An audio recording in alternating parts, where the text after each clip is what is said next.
আর পরের হক নষ্ট করা থেকে এটা খুব সাবধান। পরের হক নষ্ট করা থেকে দূরে থাকবেন। আপনি যত বড় বুজুর্গ মানুষ হন না কেন, পরের হক আপনি আত্মসাৎ করে গেছেন আল্লাহর কসম, এটার জন্য আপনাকে জাহান্নামে যেতে হবে, ঠিক না বেঠিক? এই জন্য আল্লাহ পাক যেন আমাকে আপনাদের সবাইকে দান করে। এখন আমি আপনাদের কাছে জানতে চাই, যাদের মা দুনিয়াতে নাই একটু হাত তুলবেন, হাত তুলেন, হাত তুলেন সবাই। যাদের মা নাই হাত নামান, যাদের বাবা নাই একটু হাত তুলেন, কষ্ট করে হাতটা নামান। যাদের মা বাবা কেউ নাই একটু হাত তুলেন। যাক, আলহামদুলিল্লাহ, আপনারা হাতটা নামান। মা বাবা চলে গেছে, অনেক আলিয়া আওলাদ চলে গেছে। মা বাবা সোনার সংসার সাজাইয়া দিয়া, এত সুন্দর বাড়ি গাড়ি সংসার সাজাইয়া দিয়া আজকে তারা কবরে চলে গেছে। আমি আপনি তো ইচ্ছা করলেই তারা কবরে কোন হালত কোন অবস্থায় আছে জানার ক্ষমতা আছে?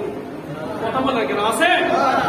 এই জন্য প্রধান আহ্বান করবো, আপনারা দেখছেন মসজিদে ঢোকার সময় মসজিদে একটা কাজ চলতেছে, দেখে আসছেন আপনারা, রাস্তায় একটা কাজ চলতেছে।